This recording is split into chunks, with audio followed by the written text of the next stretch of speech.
19 अक्टूबर 2023 के दिन रेड सी बहीरा अहमर के अंदर मौजूद एक अमेरिकी फाइटर शिप ने 3 लॉन्ग रेंज क्रूज मिसाइल्स को इंटरसेप्ट करने का दावा किया। ये तीनों मिसाइल यमन से इसराइल पर फायर किए गए थे और 7 अक्टूबर से स्टार्ट होने वाली इसराइल हमास वार, जिसके बाद इसराइल ने गजा पर मासूम आबादी के ऊपर बमों की बारिश की थी, किसी भी अरब या इस्लामी मुल्क की तरफ से इसराइल को हिट किए जाने की ये पहली कोशिश थी। ये तीनों लॉन्ग रेंज क्रूज मिसाइल्स जो हैं वो इसराइल के मकबूजा फलस्तीन के शहर इलाद के ऊपर फायर किए गए थे। ये इलाद शहर जो है ये मकबूजा फलस्तीन के बिल्कुल निचली साइड पे, जहां पे ये बहीरा अहमद को रेड सी को जाके इसराइल टच हो रहा है, उस जगह पे एक पोर्ट सिटी है, काफी बड़ा शहर है, बहुत ज्यादा आबादी है शहर की। इस हमले की जिम्मेदारी कबूल करते हुए यमनी हौसी बागियों के स्पोक्स पर्सन याह्या सारी ने ऐलान किया कि जब तक इसराइल गजा पर ये जंग मुसल्लत किए रखेगा, बमबारी करता रहेगा,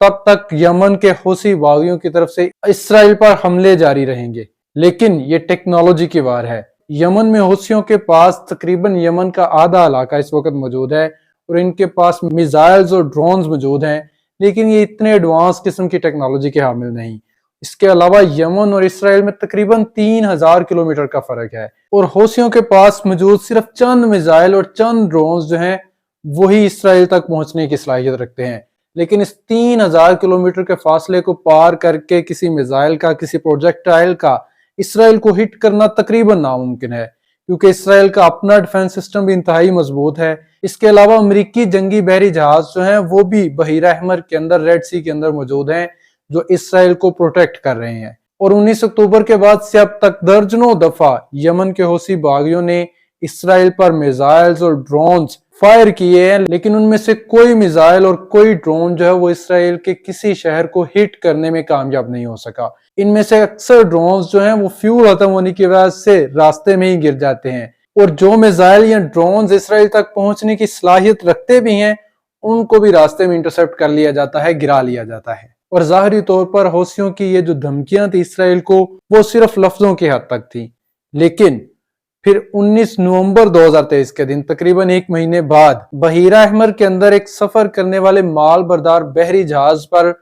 हौसी बागियों के फाइटर्स जो हैं वो जंगी हेलीकॉप्टर की मदद से उतरते हैं और इस शिप गैलेक्सी लीडर के अमले को यरगमाल बनाकर इन्हें और शिप को यमन की अल खुदैदा पोर्ट पर बंदरगाह तक ले जाते हैं और जहाज पर कब्जा कर लेते हैं। और इसके बाद हौसियों की तरफ से ऐलान किया जाता है कि कोई भी बहरी जहाज जो इसराइल बाउंड होगा, यानी वो इसराइल की तरफ जा रहा होगा या इसराइल से किसी दूसरे मुल्क की तरफ जा रहा होगा, या वो जहाज किसी इसराइली कंपनी का या किसी इसराइली बंदे की मलकियत होगा, तो उस जहाज को बहीरा अहमर के अंदर यमन की समुद्री हदूद में से गुजरते हुए उसको हिट किया जाएगा। और दुनिया भर की शिप कंपनीज को इस बारे वार्न किया गया और ये सिर्फ वार्निंग्स की हद तक नहीं था। 24 नवंबर को माल्टा के एक बहरी जहाज के ऊपर ड्रोन स्ट्राइक की गई, ड्रोन की मदद से उसको हिट किया गया। और उसके बाद दिसंबर 3 के दिन 3 बहरी जहाजों को, जिनमें से एक ब्राह्मस और 2 पानामा की मलकियत थे, उनको ड्रोन स्ट्राइक से या एंटी शिप मिसाइल्स की मदद से हिट किया गया। इन सारे हमलों में जहाज जो है मुकम्मल तौर पे तो तबाह नहीं हुए, लेकिन उनको काफी नुकसान का सामना करना पड़ा। इसके बाद 12 दिसंबर के दिन बाबुल मंदिब वो इलाका है जहां से यमन और अफ्रीका के दरमियान बिल्कुल एक तंग समुद्री रास्ते से जहाज गुजरते हैं। ये सिर्फ एक 30 किलोमीटर चौड़ी समुद्री स्ट्रिप है जिसके अंदर से जहाज गुजरते हैं। इस इलाके में एक नॉर्वेजियन बहरी जहाज स्ट्रिंडा को अटैक किया गया। इसको एंटी शिप मिसाइल्स और ड्रोन्स की मदद से हिट किया गया, जिसकी वजह से जहाज में आग लग गई और इसको काफी ज्यादा नुकसान का सामना करना पड़ा। ये पहला जहाज था जो किसी यूरोपीय मुल्क या यूरोपीय कंपनी से ताल्लुक रखता था। और साथ ही हौसी बागियों की तरफ से दोबारा बार बार दुनिया भर की जो शिपमेंट कंपनीज थी उनको वार्न किया जा रहा था कि वो इसराइल के साथ किसी किस्म के तजारती तल्कात जो हैं या इसराइल बाउंड बहरी जहाज जो हैं वो यमन के करीब से ना गुजरें। और जब तक इसराइल गजा पर बमबारी बंद नहीं करता तब तक इस इलाके में यमन के करीब से गुजरते हुए बहरी जहाजों को हिट किया जाएगा।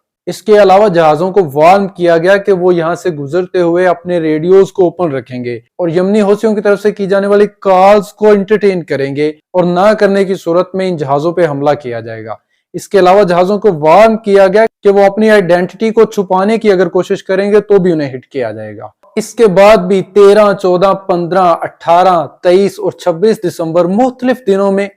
के मुख्तलिफ दिनों में तकरीबन 9 बड़े बहरी जहाजों के ऊपर बड़े पैमाने पर हमले किए गए हौसी बागियों की तरफ से। इसके अलावा भी बहुत से दूसरे समुद्री जहाजों पर हौसी बागियों की तरफ से किए गए हमले जो हैं वो नाकाम बनाए गए बार बार, यानी मल्टीपल टाइम्स ये हौसी बागी जो हैं वो इस दौरान समंदर में मौजूद बहरी माल बरदार और तेल बरदार बहरी जहाजों को हिट करने की कोशिश करते रहे हैं। और इस सिचुएशन की वजह से रेड सी के अंदर, बहीरा अहमर के अंदर, जो स्विस कैनाल के जरिए से मेडिटेरियन सी और यूरोप को बाकी के एशिया से कनेक्ट करता है, इस रेड सी के अंदर एक बहुत बड़ा क्राइसिस जन्म ले चुका है और ये क्राइसिस दुनिया भर के ट्रेड को बड़े पैमाने पर मुतासर कर रहा है। इसके अलावा ये दोबारा से हित्ते में किसी बड़ी जंग की वजह भी बन सकता है। दुनिया भर की तकरीबन 12 बड़ी शिपिंग कंपनीज ने रेड सी के अंदर अपने जहाजों को जाने से रोक दिया है और अपने जहाजों को हदायत की है कि वो यूरोप और एशिया के दरमियान अफ्रीका के कॉन्टिनेंट के ऊपर से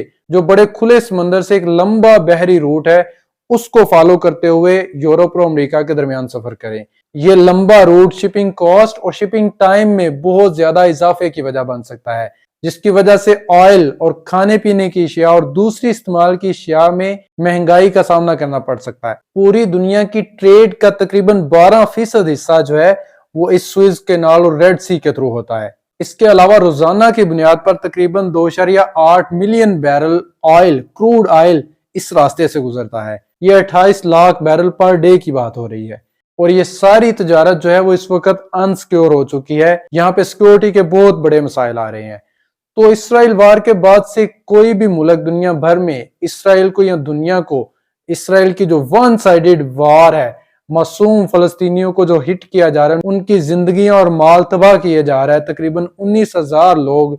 इस जंग में मारे जा चुके हैं, मासूम लोग, सिविलियन लोग इसमें मारे जा चुके हैं। दुनिया भर से और इस्लामी मुल्क में से किसी भी दूसरे मुल्क ने इसराइल को या दुनिया को इतने बड़े लेवल पर प्रोटेस्ट नहीं किया, इतने बड़े लेवल पर उनको कन्फ्रंट नहीं किया जितना ये यमन के हौसी बागियों ने किया है, जिनके पास यमन का पूरा इलाका भी नहीं, वो तकरीबन आधा या आधे से भी थोड़े कम इलाके पर काबज है। और अब अमेरिकी डिफेंस सेक्रेटरी ने बहरेन में एक 10 ममालिक पर मबनी एक नई force, multi national maritime security force बनाने का ऐलान किया है, जो इस इलाके में यमन की समुद्री हदूद में शिपमेंट्स का, माल बरदार बहरी जहाजों को सिक्योर करने की कोशिश करेंगे। इनमें अमेरिका समेत कुछ ममालिक ग्राउंड पे अपने बहरी जहाजों के साथ काम करेंगे और बाकी के ममालिक भी इंटेलिजेंस जरूर प्रोवाइड करेंगे। इसके अलावा ये नई फोर्स जो है वो इस इलाके में मौजूद एक पहले से बनाई गई फोर्स, कंबाइंड टास्क फोर्स 135, जो 2022 में इसी इलाके में मैरीटाइम सिक्योरिटी, तजारती जहाजों की सिक्योरिटी के लिए बनाई गई थी, उसके साथ भी ये नई फोर्स जो है वो कोऑर्डिनेट रखेगी।